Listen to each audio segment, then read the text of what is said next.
అందరికీ నమస్తే. Welcome to signal TV. ప్రస్తుతం మనం సెక్రటేరియట్ దగ్గర ఉన్నాం. డ్వాక్రా మహిళలు సభ్యులు వాళ్ళందరూ ఈరోజు సెక్రటేరియట్ ముట్టడికి వచ్చారు. వాళ్ళ డిమాండ్స్ ఏంది, అసలు పోలీసులు వాళ్ళని ఎందుకు లాక్కెళ్తారు, మొత్తం అందరిని లాక్కెళ్ళారు. ఒక 250-300 మెంబర్స్ వచ్చారు, అందరిని లాక్కొని వెళ్ళారు. వాళ్ళ డిమాండ్స్ ఏంది అన్నీ వాళ్ళని అడిగి తెలుసుకుందాం రండి. పోలీసు వాళ్ళు మిమ్మల్ని లాక్కొని పోతారు, మొత్తం వ్యాన్లలో వేస్తారు. ఎవరు మీరు, అసలు ఏంది మీ ప్రాబ్లం? మేము గ్రామ సంఘంలో అంటే చిన్న సంఘం నుంచి మనం గ్రూపు స్థాపించాలంటే పునాది మేము గ్రామంలో ఇప్పుడు పైగా పెద్ద డిపార్ట్మెంట్ ఎవరు ఉండరు. ఆ గ్రూపులు సంఘాలు ఏర్పడాలి అంటే మేము అలాంటి సంఘాలు ఏర్పరిచి ఈరోజు ఈ స్థాయి తీసుకొచ్చి కొన్ని లక్షల సంఘాలు మేము చేసి అక్కడికి కూడా మమ్మల్ని గవర్నమెంట్ గుర్తించక కనీసం మాకు ఇచ్చేది 5,000 రూపాయలు. అది కూడా మాకు ఎలా ఉందంటే పరిస్థితి, ఇప్పుడు మేము ఎంత కష్టపడ్డా సరే గవర్నమెంట్ గుర్తించట్లేదు. మొత్తం పనిచేసేది లోన్లు ఇప్పించేది మేము, అన్ని రికవర్ చేసేది మేము, ప్రతి ఒక్కటి గవర్నమెంట్కి సంబంధించిన ప్రతి ఒక్క పనిలో మేము భాగస్వాములు. అలాంటివి అన్ని పనులు చేస్తున్నా కానీ మమ్మల్ని ఇటువంటి పరిస్థితుల్లో గవర్నమెంట్ గుర్తించట్లేదు. అలాంటి ఈ ప్రభుత్వం వస్తే మా జీవితాలు మారుతాయని చెప్పేసి ఈ ప్రభుత్వాన్ని మేము అధికారంలో తీసుకొచ్చినాం. అయినా కానీ మమ్మల్ని పట్టించుకునే మా బతుకులు మారట్లేదు, మేము ఎప్పటికీ ఇలాగే ఉండిపోతున్నాం అని ఈరోజు మా గొంతు విప్పి మా ఆవేదన మా బాధలు మేము గవర్నమెంట్ దృష్టికి వెళ్ళాలని చెప్దామని ఇక్కడికి వచ్చినాం. వీడికి రాగానే మమ్మల్ని మా డిపార్ట్మెంట్ అందరూ రాష్ట్రం మొత్తం కదిలి వచ్చినాం. మా 23 జిల్లాల రాష్ట్రం మొత్తం కదిలి వచ్చి ఇక్కడ మా గొంతు విప్పి చెప్దామంటే చెప్పనీయకుండా మా ఈఓఎల్ని ఎవరు మా బాధను చెప్పకుండా పోలీసు వాళ్ళు మమ్మల్ని అందరూ అరెస్ట్ చేసి తీసుకెళ్ళే ప్రయత్నం చేశారు. ఈరోజు మీ డిమాండ్స్ ఏందన్న? మాకు కనీస వేతనం 20,000 ప్రకటించాలి, 58 జీవో రద్దు చేయాలి, గవర్నమెంట్ అదే సరిపుద్యోగులు గుర్తించాలి, మన ప్రమాద బీమా కల్పించాలని మేము గవర్నమెంట్కు కోరుతున్నాం. వీటిలో ఏవైనా గవర్నమెంట్ మీకు హామీలుగా ఇచ్చింది ఎలక్షన్స్కి ముందు?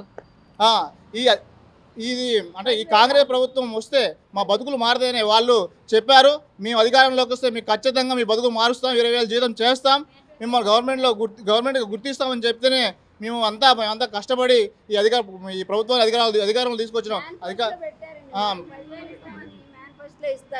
మేనిఫెస్టోలో పెట్టారు, వివోఏలకి గౌరవ వేతనం మేము 10,000 గౌరవ వేతనం ఇస్తామని చెప్పారు. గ్రామ లెవెల్లో కనీసం ఒక గ్రూపు సభ్యురాలు ఏంటో వేరే వాళ్ళకి తెలియదు. ఒక చిన్న ఒక 18 సంవత్సరాల కాడ నుంచి 60 సంవత్సరాల వరకు మేము గ్రూపులు తయారు చేసి వాళ్ళకి మేము పుస్తకాలు రాసి వాళ్ళకి ఎంసీపీలు చేసి బ్యాంకుల దగ్గరికి వెళ్ళి మేనేజర్లతో మాట్లాడి వాళ్ళకి మేము లోన్స్ చేయించి అన్ని రకాలుగా మేము సహాయపడుతుంటే మేము 20 సంవత్సరాల నుంచి చేసినా కానీ మాకు 5,000 రూపాయలు ఇప్పుడు ప్రజెంట్ 5,000 రూపాయలు ఇస్తున్నారు. అంతకుముందు మాకు 2,000 మాత్రమే ఇచ్చారు, ఇప్పుడైతే 5,000 ఇస్తున్నారు. కానీ కాంగ్రెస్ గవర్నమెంట్ మేనిఫెస్టోలో ఏం చెప్పిందంటే వివోఏలకి ఖచ్చితంగా మేము జీతాలు పెంచుతాం, 10,000 వరకు మేము పెంచుతాం, ఆ తర్వాత మళ్ళీ ఎలక్షన్స్ వచ్చినప్పుడు మాట్లాడతాం. కనీస వేతనం 10,000 అన్నది ఆ 10,000 అన్న ఇవ్వాలి కదా. మా కుటుంబం మేము ఎట్లా బ్రతకాలండి, మా జీవనం కూడా గడవాలి కదా. అందుకోసం మేము పోరాటం చేద్దాం. ప్రభుత్వం మేము మర్యాదపూర్వకంగా చెప్తే వారు మమ్మల్ని లెక్క చేయట్లేదు. కనీసం మేము ఎవరమో వివోఏలమా లేకపోతే ఆశా వర్కర్లకి ఒక అంగన్వాడికి ఉన్న విలువలు కూడా మాకు లేవు. మీరెవరు అని అంటున్నారు పోలీసులు. అసలు మీదేంటి, అసలుకి మీ పోస్ట్ ఏంటి, అసలు మీరేం చేస్తున్నారు అని మాట్లాడుతున్నారు.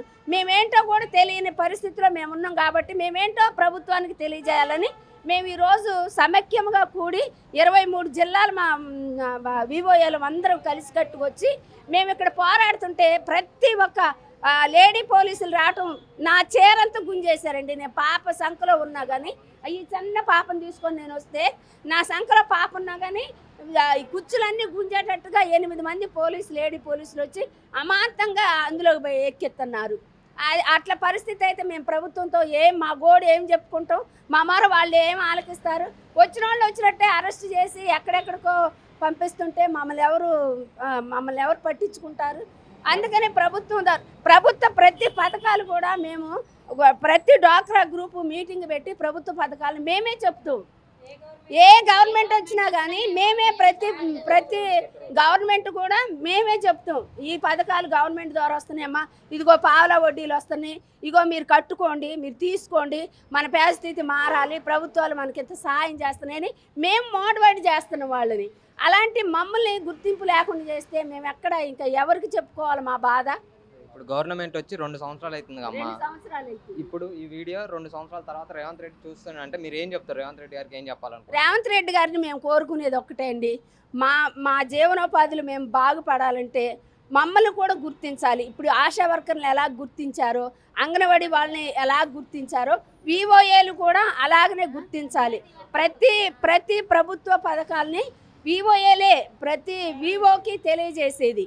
అలాంటి వివోఏలు కనీసం ప్రభుత్వానికి కూడా గుర్తింపు లేకుండా ఉన్నామంటే ఇక మా బాధను మేము మాకున్న ఈ 5,000 రూపాయలతో మేము మా పిల్లలు ఇప్పుడున్న నిత్యావసర వస్తువులు ఎలా కొనుక్కుంటాం? కనీసం బయటికి పోయి ఏదన్నా మరి కొట్టు దగ్గరికి వెళ్ళి కూర సరుకులు కనుక్కోవడానికైనా కనీసం 5,000 నెలకు సరిపోవట్లేదు. అలాంటి పరిస్థితిలో మమ్మల్ని గుర్తించట్లేదు. అదేంటంటే సీసీ గారులు ఉన్నారు, వాళ్ళు చేస్తున్నారు, వీళ్ళు చేస్తున్నారు, మీరు చేసేది ఏం లేదని చేతులు దులిపేసుకుంటున్నారు. అప్పుడు మేము ఎవరికి చెప్పేది?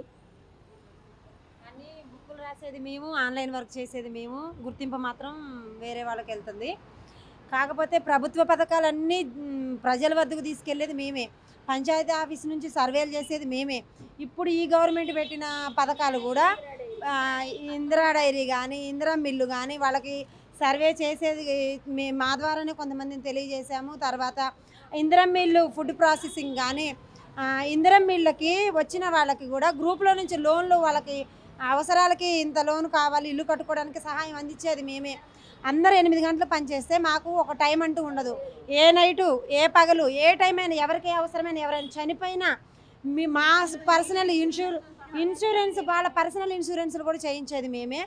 అదొక్కటే కాదు, ఏ గవర్నమెంట్ అయినా మాకు భరోసా ఇచ్చినట్టే ఇస్తుంది, వదిలేస్తుంది. అసలు వివోఏలు అంటే ఎవరు అధికారి దగ్గర పోతే ఎవరమ్మా మీరు, మాకు తెలియదు, మాకు సీసీలు ఏపీఎంలో తెలుసు, వివోఏలు ఎవరో మాకు తెలియదు అన్నట్టుగా మాట్లాడుతున్నారు. మాకంటూ గుర్తింపు లేదు. మా వివోఏల్లో అనారోగ్యంతో ఎంతమందో చనిపోతున్నారు, యాక్సిడెంట్లో ఎంతమందో చనిపోతున్నారు. మా అందరికీ చిన్న ఉద్యోగులకు ఉన్న బీమాలు మాకు లేవు. నెలకు 5,000 జీతం అంటే ఎలా బ్రతుకుతారు? 5,000 అంటే రోజుకు 200 కూడా రావట్లేదు అక్క. మరి మీరు గవర్నమెంట్ హామీల్లో ఎంత ఇస్తా అన్నది మీరు మీ డిమాండ్ ఎంత చేస్తారు? ఇప్పుడు మేము కనీస వేతనం 26,000 మేము డిమాండ్. ఈ గవర్నమెంట్ వచ్చాక 20,000, ఒక గవర్నమెంట్ 10,000, ఒక్కొక్కరు ఒక్కొక్కటి చెప్తున్నారు. కాకపోతే అసలు కనీసం ఇప్పుడు ఉన్న 5,000 నుంచి కొంచెం ఎంతో కొంత పెంచితే మాకు ఓకే, ఈ గవర్నమెంట్ వచ్చాక మాకు ఇంత పెంచిందనే మాకు ఒక ఇది ఉంటుంది. కానీ ఈ 5,000తో బ్రతకలేక, ఈ ఉద్యోగాలు చేయలేక, అట్లని మానేయలేక చాలామంది ఇబ్బందులు పడుతున్నాం. పై అధికారుల ఒత్తిడి కూడా మాకు చాలా ఉంది. పని మొత్తం చేసేది మేము, పని భారం మొత్తం గ్రౌండ్ లెవెల్లో ప్రతి ఒక్క చిన్న పని మేమే చేయాలి. ఎవరు కట్టకపోయినా మేమే వాళ్ళతో కట్టించాలి, ఎవరికి లోన్ ఏ అవసరమన్నా మేమే ఇప్పించాలి. బ్యాంకుల చుట్టూ తిరిగేది మేము, మేనేజర్ మేము వెళ్ళకపోతే ఏ సంఘం ఎక్కడుంది, ఏ సభ్యురాలు ఎక్కడుంది అనేది ఎవరికి, ఏ అధికారులకు తెలియదు. మేమంటూ లేకపోతే అసలు ఎవరు ఎలా కట్టేవాళ్ళు ఎవరు ఏంటనేది కూడా ఎవరికి తెలియదు. కానీ మధ్యలో వారధిలాగా ఉన్నది మేము. కానీ మమ్మల్ని మాత్రం ఏ గవర్నమెంట్, ఏ ఆఫీసర్లు ఎవ్వరు గుర్తింపు అనేది మాకు లేదు అసలు. కాబట్టి ఇక్కడ ఇస్తారండి, ఒక సంఘానికి వచ్చేసి 20 లక్షల రూపాయలు ఇస్తే ఆ 20 లక్షల రూపాయలు కూడా తీరేంత వరకు కూడా ఒక వివోఏని అడుగుతారు తప్పితే ఒక ఏపీఎంని కానీ సీసీ కానీ అడగరు. ఒకవేళ సిబిఆర్ఎం మీటింగ్ పెట్టేసి అడిగినా కానీ ఒక వివోఏలు వేసి కంపల్సరీగా ఆ సంఘం ఎన్పిఏలో ఉంది, ఎందుకు ఉంది, ఒక సభ్యురాలు ఎందుకు కట్టట్లేదు అని మేము గ్రౌండ్ లెవెల్లో వర్క్ చేసేసి వాళ్ళందరినీ మేము మోటివేషన్ చేసి కట్టిస్తున్నామండి. అయ్యా సీఎం గారు, మీకు పాదాభివందనాలు తెలియజేస్తున్నాము. మా గోడను కొంచెం ఆలోచించండి, మా ఆడబిడ్డల బాధను మీరు అర్థం చేసుకుంటారనే ఉద్దేశంతో మేము మాట్లాడుతున్నామయ్యా. ఎందుకంటే మా కడుపులో వేదన అలా ఉంది. ఈరోజు ఈ హైదరాబాద్కి వచ్చేసి సెరుపు ముట్టడికి వచ్చేసి ఇంత రోదన చేస్తున్నామంటే మా బాధను అర్థం చేసుకుంటారనేసి మేము కోరుచున్నామయ్యా సీఎం గారు. ఎందుకంటే మేము అందరం ఆడపిల్లలం, ఎంతో కష్టపడుతున్నాం, మాకంటూ ఒక సమయం లేదు. ఉదయం 9 గంటలకు స్టార్ట్ చేసిన వరకు నైట్ ఏ టైం అవుద్దో కూడా మాకు అర్థం కావట్లేదు. ఈ పని ఆ పని అని చెప్పేసి ఎన్నో పనులు మేము సతమతం చేస్తున్నారు అయ్యా. అందుకని మీకు మా బాధను మేము గోడు వెళ్ళబుచ్చుకుంటున్నాం. ఒక శ్రీనిధి ఇచ్చినా కానీ శ్రీనిధి కూడా 1,00,000 రూపాయలు ఇస్తే ఆ 1,00,000 రూపాయలు కూడా ఇంటింటికి తిరిగి మేము వసూలు చేస్తామయ్యా. వసూలు చేయకపోతే మీరే బాధ్యత, మీరే ఇప్పించారు కాబట్టి మీరే కట్టించాలంటున్నారు. అలాంటప్పుడు ఇన్ని వర్కులు చేస్తున్నా కానీ మమ్మల్ని ఒక వివోఏగా ఎందుకు గుర్తించట్లేదు సీఎం గారు అని మేము మా ఆవేదన వ్యక్తపరుస్తున్నామయ్యా. మా మనవిని ఆలకించండి, మాకు న్యాయం చేస్తారని మనస్ఫూర్తిగా కోరుకుంటున్నాం. నెక్స్ట్ లోకల్ బాడీ ఎలక్షన్స్ ఉన్నాయక్క, అందులో మీ హ్యాండ్ ఖచ్చితంగా ఉండాలి, సపోర్ట్ కావాలి గవర్నమెంట్కి. దాని తరఫున మీరు ఏం చెప్తారు అన్నారు రేవంత్ రెడ్డి గారికి? అంటే మీ డిమాండ్స్ అంటే ఏవన్నా మమ్మల్ని గుర్తిస్తే మీకు ప్రభుత్వానికి పూర్తి సహకరిస్తామని మేము ముందు నుంచి చెప్తున్నాం. సహకరించడం కూడా గతంలో ఈ ప్రభుత్వం వస్తే మా బతుకులు మారదని చెప్పేసి అధికారంలోకి తీసుకొచ్చినాం ఈ ప్రభుత్వాన్ని. ఇప్పుడు కూడా మమ్మల్ని గుర్తించేసి మాకు గుర్తింపు ఇచ్చేసి మమ్మల్ని గవర్నమెంట్ ఉద్యోగం సెల్ఫ్ ఉద్యోగం గుర్తించేసి కనీస వేతనం 20,000 ఇచ్చి మమ్మల్ని అంటే మా బతుకులు కూడా కొద్దిగా మారుస్తే మీ ప్రభుత్వానికి పూర్తి సహకరించేసి మేము కూడా మీ గవర్నమెంట్లో ఒక భాగస్వామ్యంగా మేము ఉంటామని మనస్ఫూర్తిగా కోరుకుంటున్నాం. ఎంతమంది వచ్చారన్న మొత్తం? మేము దగ్గర వచ్చేసి ఇంకా సంఖ్య కూడా తెలియట్లేదు. ఇంకా బస్సులలో వస్తూనే ఉన్నారు మా వాళ్ళు. మార్నింగ్ నుంచి 23 జిల్లాల నుంచి వచ్చారు. మాది భద్రాద్రి కొత్తగూడెం జిల్లా ఇల్లందు మండలం. మా మండలం నుంచి 70 మంది బస్సులో తరలి వచ్చాం. ఇప్పుడు ఎవరెక్కడ ఉన్నా ఏ స్టేషన్లో ఉన్నారో తెలియదు. లాక్కొని మరీ దారుణంగా మహిళలు కూడా లాక్కొని వెళ్ళేసి వేశారు. మా బాధలు మేము చెప్పడానికి వచ్చాం. మిమ్మల్ని మేము మీకు గొడవ పడడానికి ఏం రాలేదు. మా బాధలు ఏదంటే మా బతుకులు ఇంకా మారవా? ఇంకా 20-30 సంవత్సరాలు 20 సంవత్సరాలు చేసేవాళ్ళు ముసలోళ్ళు అవుతారు. ఈ సంఘాల్లో చేసుకుంటూ ముసలోళ్ళు అవుతారు అని వాళ్ళు ఇంకా మారదని ఆశతో మా బతుకులు ఇంకా మారవా? ఆ ఆశతోనే ఎదురుగుతారు తప్పితే ఇంకా మారేటట్లేదు. ప్రభుత్వాలు మారుతున్నాయి, అధికారులు మారుతున్నారు, ప్రభుత్వాలు మారుతున్నాయి, కానీ మా బతుకులు మాత్రం 20 సంవత్సరాలు అట్లే ఉన్నాయి. ఇప్పటికైనా ఈ ప్రభుత్వాన్ని మారుస్తే ఈ ప్రభుత్వాన్ని మేము దేవుళ్ళలా కొలుస్తామని రేవంత్ రెడ్డి గారు కోరుతున్నాం.